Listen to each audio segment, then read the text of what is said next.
श्रीयुतपदकमलं श्रीगुरुवैष्णवांश्च श्रीरूपं साग्रजातं सहगण रघुनाथान्वितं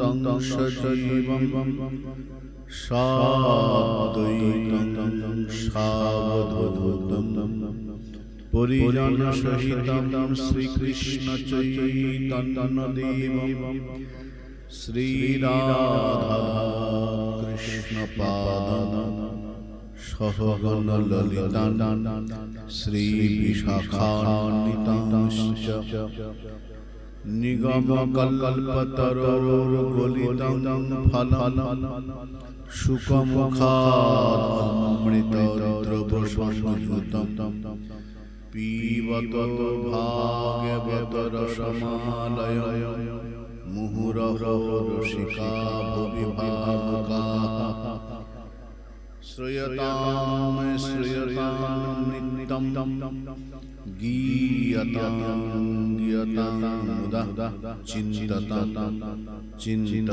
भक्ताश्चैतन्यचरितामृतम् अजानुलम्बितभुजौ कनकावदातो संकीर्तनैकपितरो कमलायताक्षो विश्वम्भरो द्विजवरो जुगधर्मपालो वन्दे जगत्प्रियकरो करुणावतारो जय रूप सनातन भट्ट रघुनाथ श्रीजीव गोपाल भट्ट दास रघुनाथ এই ছয় গোসাইর করি চরণ বন্দন যাহা হইতে বিঘ্ন নাশ হয় অভীষ্ট পূরণ বাঞ্ছা কল্পতরুভশ্চ কৃপা সিন্ধুভ্য এব চ পতিতানাং পাবনেভ্যো বৈষ্ণবেভ্যো নমো हरे कृष्ण कृष्ण कृष्ण हरे हरे हरे राम राम हरे हरे श्री गुरु प्रेमानंद निताय गौर हरे हरे जय श्री राधा वल्लभ जय गौर सुंदर जय प्रभु निताय चाँद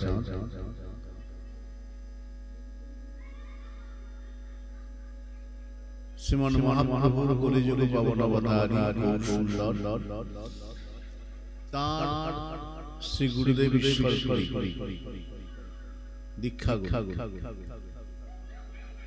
ईश्वरपुरी गुरुदेव माधवेंद्र श्री माधवेंद्रपुरी श्रीमन महाप्रभु परम गुरु परम जिनी काने मंत्र दिलेन ताके बला है गुरु करेन मंत्र दिला जेई जन्मे जन्मे प्रभु সেই दिव्य ज्ञान हृदय प्रकाशित जिनी আমার কানে মন্ত্র দিয়েছেন তার সঙ্গে আমার জন্ম জন্মের সম্পর্ক কর্ণে মন্ত্র দিলা যে জন্ম জন্ম প্রভু এখন এই প্রভুকে চিনব কি করে ইনি আমার প্রভু বুঝব দিব্য জ্ঞান হৃদয় প্রকাশ যিনি যার সান্নিধ্যে গেলে যার স্পর্শে গেলে আমি আমার মধ্যে দিব্য জ্ঞান প্রকাশ দিব্য জ্ঞান হৃদয় প্রকাশ জ্ঞান দিব্য জ্ঞান তিনি এখন দিব্য জ্ঞানটা কি তাহলে যে জ্ঞান প্রকাশ করে আমি আমার গুরুকে বুঝতে পারি সেই দিব্য জ্ঞান কি না মন্ত্রের সঙ্গে মন্ত্র দেবতার সমন্বয় করে দেন যিনি মন্ত্র আর মন্ত্র সমন্বয় শ্রী রাধা গোবিন্দের চরণে আমাকে দাসত্ব নিবেদন করে দেবেন। তিনি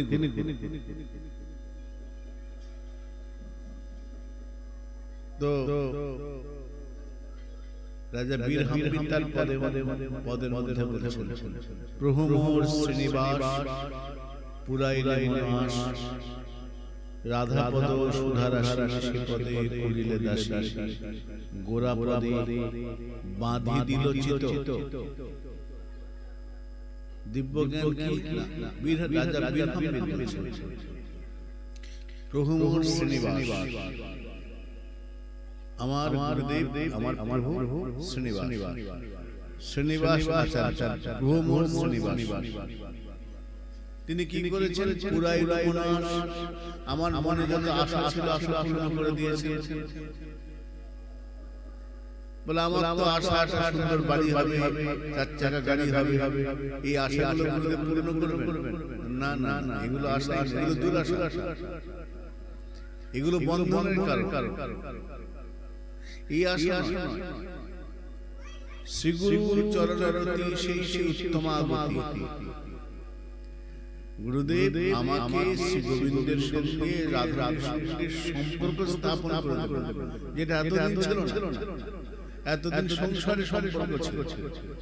গুরুদেব আমাকে রাধা গোবিন্দের সঙ্গে মহাপ্রভুর সঙ্গে সম্বন্ধ স্থাপন করে দিয়েছেন। পুরাইলে মনাস, কি আশা ছিল? রাধাপদ সুধারাশি সে পদে করিলে দাসী, আমাকে রাধারানীর চরণে গোবিন্দ চরণে দাসী নিবেদন করে দিয়েছে, সে পদে করিল দাসী। আর গোরা পদে বাঁধি দিল চিত। আমার অবস্থা কেমন ছিল? ঠাকুর বীরহাম্বি বলছেন, আছেন বিষয়ে কীট লাগিত বড়ই কীট। বিষয়ের কীট ছিলাম, বিষয়ে খুব ভালো লাগতো, বিষয় ছাড়া থাকতে পারতাম না। সারাদিন বিষয় চিন্তা অর্থ চিন্তা এই নিয়ে ছিলাম। আছেন বিষয়ে কীট লাগিত বড়ই কীট, মিষ্টি লাগলো ভালো বিষয়ের কথা, যেখানে অর্থের কথা বিষয়ের কথা সেখানে চলে যেতাম, খুব ভালো লাগতো। এখন আর ভালো লাগে কেন? রাধাপদ সুধারাশি সে পদে করিল গুরুদেব দাসী করে দিয়েছে। তো গুরুদেবের কাজ হলো দিব্যজ্ঞান হৃদয়ে প্রকাশ। গুরুদেব শিষ্য হৃদয়ে যত রকম বাসনা আছে, ওটা চাই সমস্ত বাসনা দূরীভূত করে দিয়ে গৌর চরণের সঙ্গে হৃদয়টা বেঁধে দেন। দিব্যজ্ঞান হৃদয়ে প্রকাশ গুরুর কাজ। শ্রীমান মহাপ্রভু গুরু ঈশ্বর তাঁর গুরুদেব মাধবেন্দ্র পুরী, চৈতন্য চরিতামৃতে মাধবেন্দ্র খুব সুন্দর প্রসঙ্গ। মাধবেন্দ্র পুরী সন্ন্যাসী, সব ছেড়ে সংসার ছেড়ে সব ছেড়ে সন্ন্যাসী হয়ে ভ্রমণ করছেন একা ভ্রমণ করতে করতে উপস্থিত হয়েছেন বৃন্দাবনে অবস্থিত হয়েছেন। গিরিরাজ পরিক্রমা করছেন, অসিতি পরিবৃদ্ধ গিরিরাজ পরিক্রমা করতে করতে ক্লান্ত হয়ে গোবর্ধনের তটে এক বৃক্ষতলে হেলান দিয়ে বসে অযাচক মানে কাউকে কিছু চাইবে, কেউ স্বইচ্ছায় কিছু দিলে গ্রহণ করব, যদি কেউ না দেয় গ্রহণ করব না, যদি জুটে ভগবত ইচ্ছা, জুটলো না সেটাও তারই ইচ্ছা। অযাচক চাইব না, ভিক্ষা দাও, যদি কপালে থাকে ভগবত ইচ্ছা হয় জুটবে, না হলে গ্রহণই করব। অযাচক চাইব না, এই হাত পাতব না কারো কাছে। অযাচক বৃক্ষতলে বসে আছেন ক্লান্ত, একটু হালকা ক্লান্ত এসেছে, ক্লান্ত তন্দ্রাচ্ছন্ন হয়ে গাছে হেলান দিয়ে শুয়েছেন। হঠাৎ দেখছেন এটা ভালো যে একটু দুধ খাও। সাধু তোমার জন্য আমি একটু দুধ নিয়ে এসেছি, দুধ খাও। সাধু তাকিয়েছেন, তুমি কেন দুধ নিয়ে এসে আমি কি বলেছি? না তুমি বলনি। তো এই বৃন্দাবনে যারা আসে তাদের ক্ষুধার্ত থাকে, তাদের খাবার দেওয়ার দায়িত্ব আমার। কেউ যদি না খেয়ে থাকে তাকে খাওয়ানোর দায়িত্ব আমার। বৃন্দাবনে মানে অভুক্ত থাকবে না। মাধবেন্দ্র দেখছে খুব ভালো মিষ্টি দেখতে, ভারী সুন্দর, খুব সুন্দর দেখতে, টানা টানা চোখ, শ্যামলা গরম, ভালো দেখতে। কোথায় থাকো তুমি? মাধবেন্দ্র জিজ্ঞাসা করছে। এই গ্রামে থাকি। তো আমি যে ক্ষুধার্ত, আমার যে খিদা পেয়েছে, আহারের প্রয়োজন, আমি তো তোমাকে বলি, তোমায় বললো, আর তুমি আনলেই বা কেন? ওই বালক দেয়, আমি তো ব্রজ বালক। এই যে সামনে কুয়াটা আছে না, ব্রজমাইলে জল দিতে আসে, তারা বলা হচ্ছে সাধু বসে আছে, সকাল থেকে কিছু পায়নি, তাই তোমার জন্য নাও রাখো। হাতে ধরিয়ে দিয়ে চলে গেল। মাধবেন্দ্র খেয়েছেন, ভারী সুন্দর দুধ, অপূর্ব স্বাদ। এইরকম অপূর্ব স্বাদ পান করেন, মনটা খুব ভালো লাগলো। মেজেছেন, কাকে দেবেন নেই, দিয়ে চলে গেছে। তারপরে আবার এইবার দেখছেন সেই বালক এসেছে, সব এসে বলছে, তুমি শোনো, আমার নাম গোপাল, আমি এইখানে পাহাড়ের গোবর্ধনের মধ্যে কুঞ্জ আছে, সেখানে চলো, আমার উদ্ধার, আমি এখানে আছি, বড় কষ্টে আছি। হে সন্ন্যাসী মাধবেন্দ্র পুরী, তুমি আমাকে এখান থেকে উদ্ধার করে আমার মন্দির স্থাপন করো, আমার পূজা করো। মাধবেন্দ্র পুরী বলছেন, তুমি আর লোক পেলে না? আর লোক পেলে না, আমাকেই পেলে, আমাকেই তোমার পছন্দ হলো। প্রথম আমি সন্ন্যাসী, আমার নিজের মধ্যে কিছু নেই, আমার থাকার ঘরে নেই, আমি গাছতলায় থাকি, যখন রাত সেখানে কাজ, যেখানে রাত সেখানে কাজ শুয়ে পড়ি, আমার নির্দিষ্ট কোনো বাড়ি ঘর নেই। আমাদের মহাজন বলছেন যে বৈষ্ণব সাধু কেমন হবেন, সাধু কেমন হবেন? কভু চানা ভক্ষণ, কভু উপবাস, জিজ্ঞাসিলে কয় মই চৈতন্যের দাস। কভু চানা ভক্ষণ, কভু উপবাস, যেদিন দুটো চানা ছোলা খেলেন, কোনদিন ডুবলো না, ঠিক উপবাস, সেটাও ভগবত ইচ্ছা। কোথায় ঘুমাবে, এক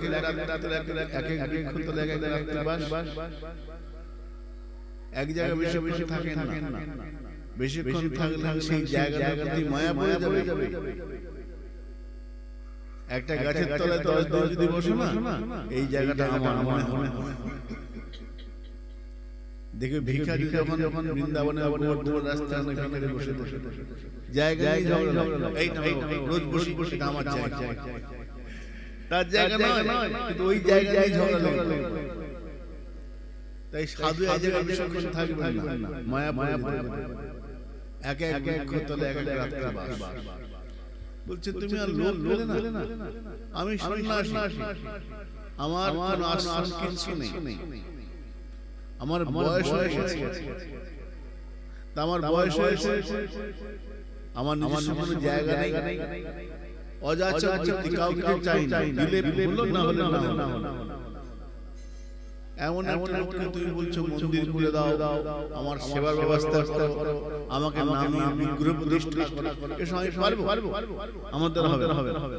তুমি আমার বয়স দেখছো না, কত বয়স হয়েছে?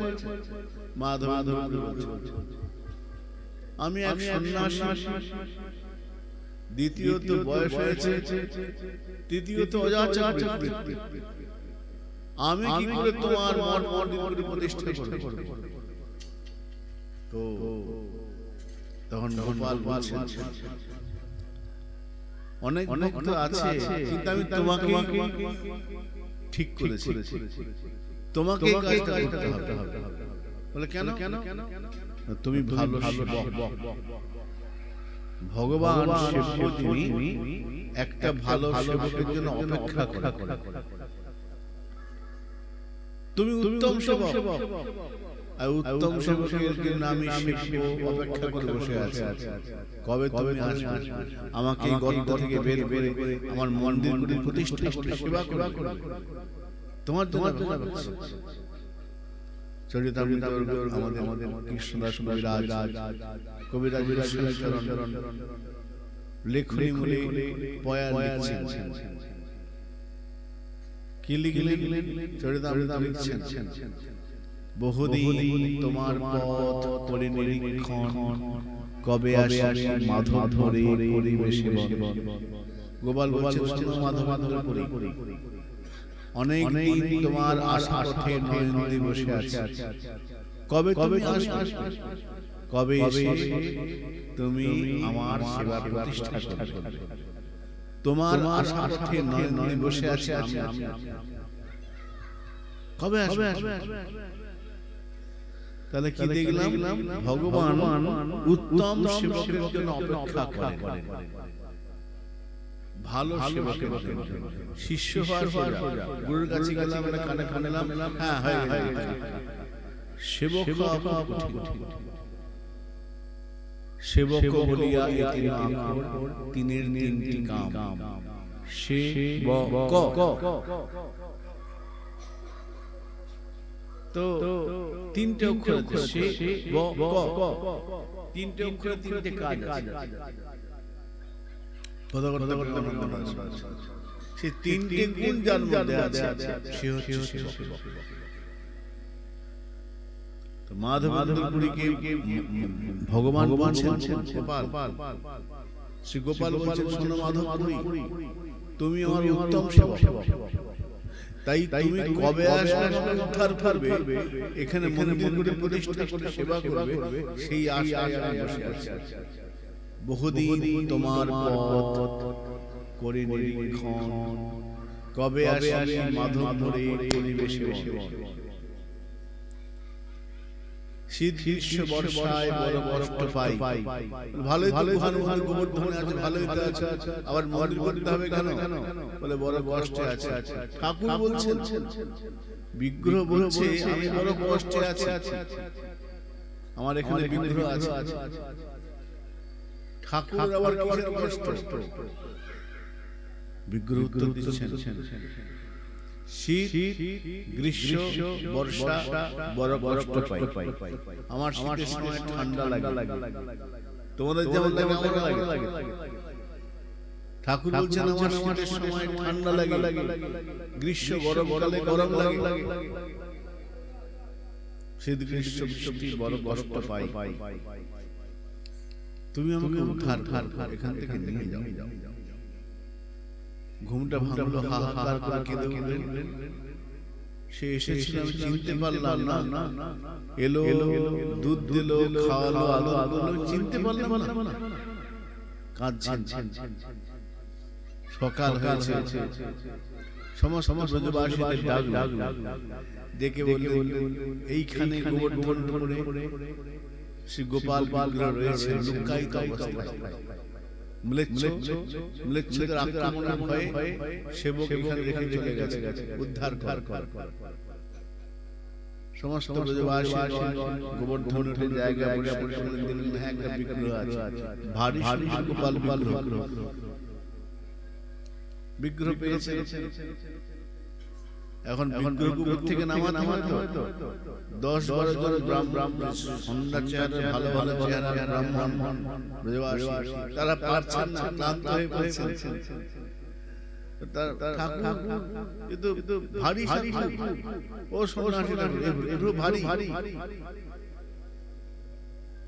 ওই অশীতিপর বৃদ্ধ বাধা তিনি কোলে কোলে নামিয়ে নিলেন। কেন? গোপাল তার সেবা নেবেন তো, নামিয়ে নিয়ে সকলে মিলে তাকে স্নান করালেন, অভিষেক হলো, ব্রাহ্মণ রাখলেন, সেই ব্রাহ্মণগণ সেবা করতে আরম্ভ করেছেন। মা ধরে ধরে বিরাট উৎসব করলেন। তিনি যে বলে সমস্ত ব্রজবাসী খুব খুশি, সকলে মিলে বিরাট উৎসব হলো। অন্নকূট মহোৎসব, বিরাট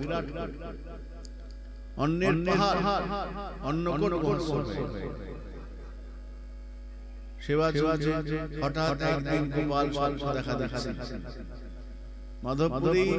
বলে কি, অনেকদিন গুহার মধ্যে আমাকে লুকিয়ে রেখেছিল তো, আমার গায়ে বড় জ্বালা হচ্ছে,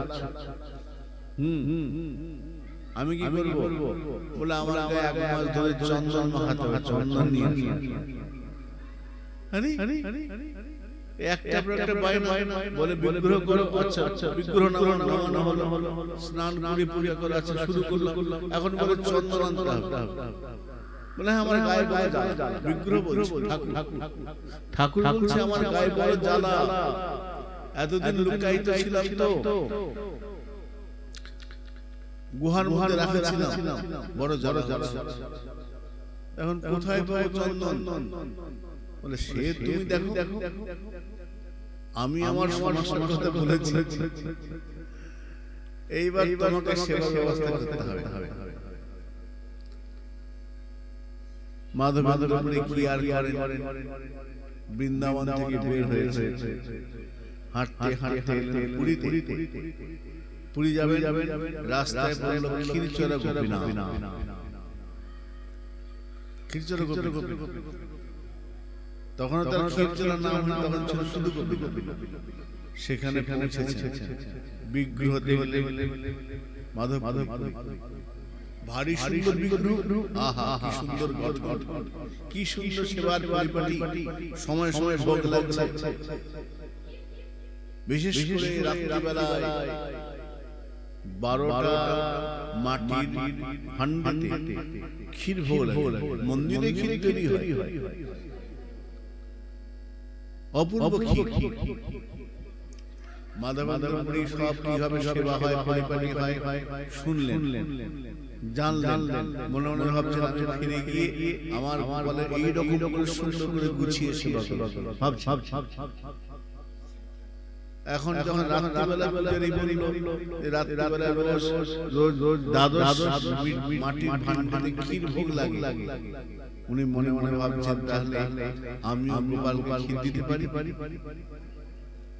তা ক্ষীরটা কেমন হয় একটু আস্বাদ না করে দেবো, কেমন ক্ষীর হয় যদি প্রসাদ পেতাম, খেয়ে দেখতাম।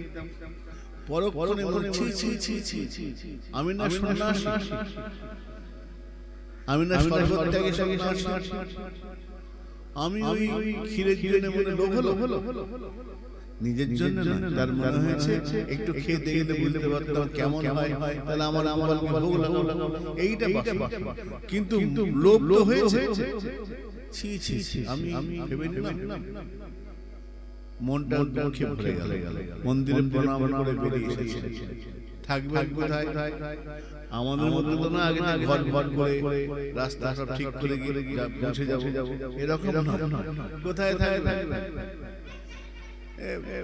গোপীনাথের সামনে একটা বাজার ফাঁকা, লোক কেউ নেই, সেখানে গিয়ে আছে বাজার। দিনের বেলা বাজার, রাতে ফাঁকা দোকান, সেখানে আছে। এদিকে প্রধান যে পুরোহিত গোপীনাথ, তাকে প্রধান পুরোহিতকে গোপীনাথ দেখে বলছেন, শোনো, এক সাধু এসেছেন, তার নাম মাধবপুরী, তার ইচ্ছা আছে ক্ষীর খাবেন। আমি তার জন্য একটা ক্ষীরের ভান্ডার লুকিয়ে রেখে, তোমাদের 12টা ক্ষীর তো একটা আমি লুকিয়ে রেখে দিয়েছি। আমার চরণের পাশে আঁচল পড়ে আছে, আঁচলের তলায় ওই ক্ষীর ভান্ডার। পূজারী তাড়াতাড়ি রাত্রিবেলায় গিয়ে মন্দির খুলেছে, দেখছেন আঁচলের তলায়, গোপীনাথের আঁচলের তলায় একটা মাটির ক্ষীর ভান্ডার মাথায় নিয়েছেন পূজারী। ছুটে গেছেন বাজারে, ডাকছেন, কে আছো মাধবপুরী, যার জন্য গোপীনাথ ক্ষীর কইল চুরি। মাধবেন্দ্রপুরী কে আছো? ঠাকুর নামটাও বলে দিয়েছি, ওর নাম মাধবেন্দ্র। কে আছো মাধবেন্দ্রপুরী, যার লাগি গোপীনাথ ক্ষীর কইল চুরি। মাধবেন্দ্রপুরী এসে বলছেন যে আমার নাম মাধবেন্দ্র। কি হয়েছে? পূজারী প্রণাম করে বলছে, সাধু বাবা, গোপীনাথ রোজ দ্বাদশটা ভোগ লাগে, আমি গুনে নিয়েছি, কিন্তু কি জানি দেখি একটা কম। এখন ঠাকুর বলে একটা লুকানো ছিল, এই সেই লুকানো। রাত্রে তো বিলি হয়ে গেছে, আপনার জন্য গোপীনাথ ক্ষীর চুরি করেছে। আজ থেকে গোপীনাথের নাম শুধু গোপীনাথ নয়, আজ থেকে গোপীনাথের নাম হলো ক্ষীরচোরা রেমুনা, পুরীর বালেশ্বরের সাথে নেমে যেতে। তাই তো? বালেশ্বরে নেমে স্টেশন। আচ্ছা, তো আজ থেকে নাম হলো ক্ষীরচোরা গোপীনাথ। ধরেছেন সে দিব্য ক্ষীর ভাণ্ডটা হাতে নিয়ে একবার মাথায় ধারণ করেন, এই বিল ভাণ্ড ভগবান প্রসাদ গ্রহণ করেছেন, আমার জন্য লুকিয়ে রেখেছেন ভগবান, আমার জন্য চুরি করলেন। একবার মাথায় ঠাকান, কপালে ঠাকান, হৃদয়ে ধরেন, খেলেন অপূর্ব স্বাদ। মাটির খুঁড়িটা একটু ভেঙে রেখে খেলেন। প্রতিদিন একটু করে ভাণ্ডটা খাবার দেখে একটু ভোরতে ভাবছেন এখানে আর থাকা চলে, পালিয়ে কেন না, এখানে যদি আমি থাকি সকালবেলা লোকজন চলে আসবে না। কত বড় সাধু, যার জন্য গোপীনাথ ক্ষীর চুরি করেছে, প্রচার হয়ে যাবে এক্ষুনি। চরিতা আমরা বলছেন, প্রতিষ্ঠার ভয়ে পুরী যায় পলাইয়া, মাধবেন্দ্রপুরী পালিয়ে যাচ্ছেন, পাছে আমার প্রচার হয়ে যায়, পাছে আমার প্রচার, লোকে ভগে ভগলা ভগে চিনে ফেলে, পালিয়ে যাচ্ছেন। আর আমরা প্রচার করার জন্য একদম মুখে বড় বড় ব্যানার, বড় বড় ছবি রাস্তার মাঝখানে, আর মোবাইল ক্যামেরা তো আছে, ফেসবুক তো আছে, আমরা তো প্রচার করার জন্য মুখে রেখেছি, তবু আমাদের প্রচার ঠিক মতো হয়। আর মাধবেন্দ্রপুরী তিনি প্রতিষ্ঠার ভয়ে পালাচ্ছেন। চরিতামৃত কলম ধরছেন কবিরাজ প্রতিষ্ঠার স্বভাবে জগতে বিদিত, যে না মানছে তার হয় বিধাতা নির্ণয়। যে চায় প্রতিষ্ঠা তার কাছে যায় না, যে চায় না প্রতিষ্ঠা তার কাছে যায়। প্রতিষ্ঠার স্বভাবে জগতে বিদিত, যে না মানছে তার হয় বিধাতা নির্ণয়। উনি যেই বুঝতে পারেন লোকে আমাকে চিনে ফেলবে, কাল থেকে সকালে ভিড় হয়ে যাবে, লোকে বলে কত বড় সাধু প্রণাম করতে আসবে, চলো পালাই। কেন? প্রতিষ্ঠা হলো মহিমা চোর, প্রতিষ্ঠা মহিমা প্রকাশ করে দিয়ে আমার ভজনটাকে চুরি করে আমাকে গোপন থাকতে দেবে না। তাই পালিয়ে যাচ্ছে। প্রতিষ্ঠার ভয়ে পুরী যায় পলাইয়া, গেলেন পুরীতে। রাজাকে বললেন, রাজা অনেক চন্দন কাঠ দিয়েছেন, প্রচুর চন্দন কাঠ, ঠাকুর সেবা এত কাঠ নেবেন কি করে? রাজা বললেন, বাহ বড় বড় চন্দন গাছ নিয়ে বাহ সঙ্গে চলেছে, যাচ্ছেন যমুনার পাশ দিয়ে। মন্দিরে আবার এসেছেন, রাত্রিবেলা শুয়ে আছে সেই গোপাল, যে কিনা মাধবেন্দ্রপুরীকে বলেছিল আমার গায়ে বড্ড জ্বালা, গরমে কষ্ট হচ্ছে, আমাকে চন্দন লাগাও, চন্দন দিতে হবে। সেই গোপাল স্বপ্নে বলছে, মাধবপুরী তোমাকে আর কষ্ট করে অত দূর থেকে চন্দন আনতে হবে না, এক কাজ করো, তুমি গোপীনাথকে চন্দন সব দিয়ে দাও, যা চন্দন গোপীনাথকে দিয়ে দাও। কেন গোপীনাথকে দেব, কেন আনছিলাম তো গোপালের জন্য, তোমার জন্য গোপীনাথকে দেব। গোপাল উত্তর দিচ্ছে, গোপীনাথকে দিলে আমি পেয়ে যাব। বাহ, ভালো তো আমাকে এতদিন দূর করা লেগে, যদি এখানে পেয়ে যায়, আমাকে এত পরিশ্রম করে কেন দূর করা? তোমার আমার মনে কতটা প্রেম, এটা দেখার ইচ্ছা আছে, তুমি কতটা আমার জন্য পরিশ্রম করতে পারো। মাধবেন্দ্র সকালে পূজারীকে বললেন, গোপীনাথের অঙ্গে চন্দন দেয়া হয়। গোপালের আদেশ, গোপীনাথকে দিলে গোপাল পেয়ে যাবে, দেয়া হয়। সেই থেকে 1 মাস ধরে গোপীনাথের চন্দন শৃঙ্গার হয়। আমরা অনেকে একদিন অক্ষয় তৃতীয়ার দিন চন্দন শৃঙ্গার ক্ষীরচারে গোপীনাথের 1 মাস চন্দন শৃঙ্গার। বৃন্দাবনে অনেক মন্দিরে হয়। বৈশাখ মাস প্রচন্ড গরম, তার মধ্যে চন্দন শরীরকে শীতল। একবার একটা যজ্ঞে, কোথায় ছিলাম যজ্ঞ হচ্ছে, হোম। তো উড়িষ্যা থেকে এক সাধু হোম করতে বসে, আমরা তো এমনি বসে, উনি বসেছেন যজ্ঞে বসার আগে বললেন, এক কাজ করুন, মোটা করে চন্দন লেপে মুখে ভালো দিয়ে বসে দেখবেন তাপ না। সত্যি সবাই চন্দন দিয়ে মুখে দিয়ে ঘষে বসলাম, আর ঘুমের আগুনের সামনে বসে লাগছে চন্দন লেপ তাপ চন্দনের সঙ্গে কর্পূর মিশ্রিত দিয়ে যদি মুখে দেয়া যায়, তাতে তাপের থেকে রক্ষা হবে, অনেক স্কিনের রোগ ভালো হবে। চন্দনের এত তো সেই চন্দন গোপীনাথ শৃঙ্গার করে ভারী মহাবন্ধনার মধ্যে বলা আছে, কি বলছেন, মলয় উজ্জ্বল মলয় পর্বতে একরকম চন্দন হয়, মলয় পর্বতের যে চন্দন, তার যে সুগন্ধ সৌরভ, অন্য কোন চন্দনে সৌরভ হবে না। তো মলয় পর্বতের যে চন্দন অপূর্ব তার গুণ। কৃষ্ণচন্দ্রের কথা যখন গীত গোবিন্দ লিখছেন, গীত গোবিন্দ সেখানেও বললেন, জয়দেব লিখছেন কৃষ্ণচন্দ্র কেমন দেখতে, চন্দন চর্চিত নীল কলেবর পীত বসন মান। কৃষ্ণ কেমন, গায়ের রংটা নীল বটে, কৃষ্ণ বর্ণ, কিন্তু চন্দনে চন্দন দিয়ে যখন ঘষে দেয়া হয় পরিষ্কার লাগে, নীল বর্ণ ঢাকা পড়ে যায়।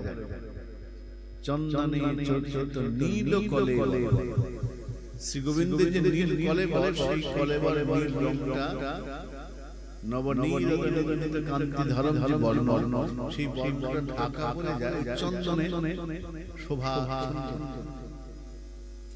চন্দনের কথা বলা, মাধবেন্দ্র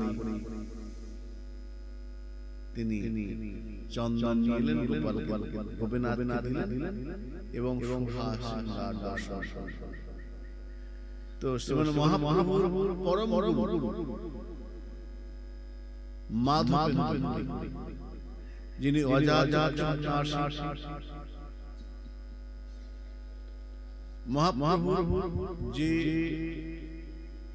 ধর্ম প্রচার, মাধবেন্দ্র হচ্ছেন বৈষ্ণব ধর্মের অঙ্কুর। তারপরে চৈতন্য মাধবেন্দ্র বৈষ্ণব ধর্মের প্রথম। তার চরিত্র ভারী অদ্ভুত, তার চরিত্র ভারী সুন্দর। তার পদ আছে,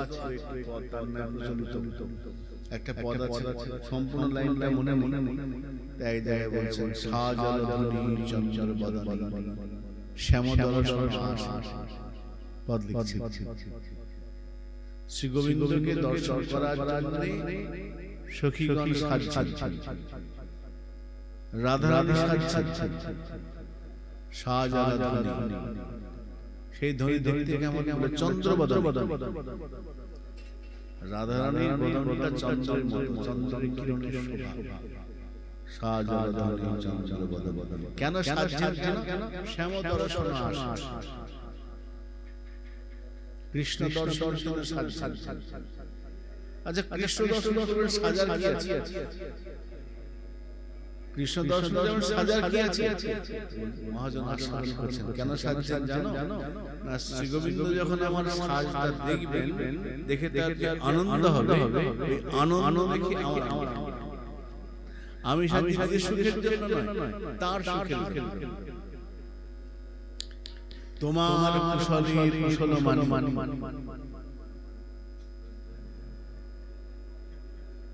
সাজ আলা ধ্বনি চন্দ্রবদন, শ্যাম দর্শন আশা, কৃষ্ণকে দর্শন করবার রাধারানী সাজছেন। আর রঙ্গিনী গান, সঙ্গিনী গান, তার সঙ্গে যারা ঘের যাবেন, তো রাধারানী দেখা যাবেন না, সঙ্গে সঙ্গিনীগণ সখীগণ তারাও সবাই কৃষ্ণ দর্শন। এরকম অপূর্ব পদ আছে। তো চরিতামৃতে শ্রী মাধব চরিত্র অদ্ভুত চরিত্র, যার জন্য ভগবান কৃষ্ণচন্দ্রকে বিগ্রহকে চুরি করতে হয়েছে, যার জন্য চরিতামৃত বললেন বিগ্রহ নহি সাক্ষাৎ ব্রজেন্দ্রনন্দন। বিগ্রহ নয়, আমরা মনে মনে দাঁড়িয়ে আছি, দাঁড়িয়ে শুধু সব দেখছে, সব কথা বলছে না। কেন বলছে না? বলাতে জানে না, তাই যে জানে সে কথা বলিয়ে দেয়, আবার চুরি করিয়ে দেয়। রবীন্দ্রনাথ চুরি করেছে, জানতেন কি করে জানবেন? তার জন্য সাধু সঙ্গ মার যেন হয় ভজন ভজন, সাধু সঙ্গে অনুক্ষণ, অজ্ঞান অবিদ্যা পরাজয়। তো মাধবেন্দ্র চরিত্র, শ্রীপাদ মাধবেন্দ্র চরিত্র অপূর্ব চরিত্র। আমাদের রাত্র 9:30 বাজে। আমাদের এই এক একটি অদ্ভুত চরিত্র, এক একটি অদ্ভুত শিক্ষা দেয়। প্রতিদিন যদি আমরা শোবার আগে একটা করে বৈষ্ণব চরিত্র, সাধু চরিত্র পড়ি, তাহলে ভজনের যে শীতলতা সেটা ধীরে ধীরে কেটে যাবে। ভজন শৈশবে এসে যায়। প্রথম যখন দীক্ষা নেয় না শিষ্য, খুব নবান রাগ, নতুন রাগ, উৎসাহ। প্রথম দীক্ষার প্রথম ভোরবেলা স্নান টান করে খুব আরম্ভ হলো, তিলক মালা, কি না কি ভক্ত। যত দিন যাবে আমার মা একটা কথা বলে, নতুন নতুন নকলা হলে ছক ছক, নতুন নতুন খুব চলবে। যখন একটু পুরনো হবে তখন আর সেই আগের চালে মিলতে থাকে, তখন ভজন শিথিল হয়ে যায়। আমরা কার্তিক নিয়ম সভায় দেখি ভোরবেলা উঠে সব কার্তিক মাস খুব নিয়ম করছে, যেই চলে গেল কার্তিক মাস আবার হ্যাঁ নিয়ম সভা। আমি নিয়ম সভা করছি, নিয়ম সভার খুব নিয়ম চলল। যেই 30 দিন হয়ে গেল, 31 দিন পড়ে গেল, তথাই বচা পুনর্মুষিক হব, পুনর্মুষিক হব। হ্যাঁ, আর কদিন বাকি, মুখটা কাটতে হবে, চিন্তা শুরু হয়ে গেল। গোবিন্দ বলছে কবে মুড়ি খাবো, 1 মাস মুড়ি খাই। তো নিয়ম সভা, তো ভজন শিথিল হয়ে যায়, ভজন শৈথিল। এই ভজন শৈথিল কাটাতে যদি হয় আমাদেরকে সাধু সঙ্গ করতে হবে। আর সাধু সঙ্গ দুই রকম। আমাদের ছিলেন দেব, তিনি বলতেন সাধু দুই রকম। একটা হচ্ছে গ্রন্থ সাধু, আর একটা চলমান সাধু। সাধু বৈষ্ণব আমরা দেখতে পাই, মঠে মঠে সাধু দেখতে পাই, এক সাধু আর এক সাধু গ্রন্থ, গ্রন্থের মধ্যে ভগবানের কথা অনেক আছে, ভগবত চরিত্র, ভক্ত চরিত্র রয়েছে। চরিতামৃত বলছেন না, এক ভাগবত বড় ভাগবত শাস্ত্র, আর ভাগবত ভক্ত ভক্তি রস পাত্র। এক সাধু হলেন সাধু, যার মধ্যে ভক্তি রসটা রয়েছে, তিনি আচার আচরণ করছেন, নিত্য জপ পান্নিক তিলক অর্চন বন্ধন যা যা ঠিক ঠিক করছেন, তাকে দেখে শেখা যায়। আর গ্রন্থ পড়েও শেখা যায়। গ্রন্থ গ্রন্থের বড় বড় সাধুদের প্রসঙ্গ আছে, ভক্ত জীবনী আছে। ভক্ত জীবনী শ্রবণ করলে, ভক্ত জীবনী পড়লে ভজন স্পৃহা বেড়ে যাবে, ভজন শৈশব রোগ কেটে যায়। তাই সাধু সাধু করলে ভজনটা মার্জিত হবে। সেটা গ্রন্থ সাধু হতে পারে বা ভক্ত সাধু হতে পারে।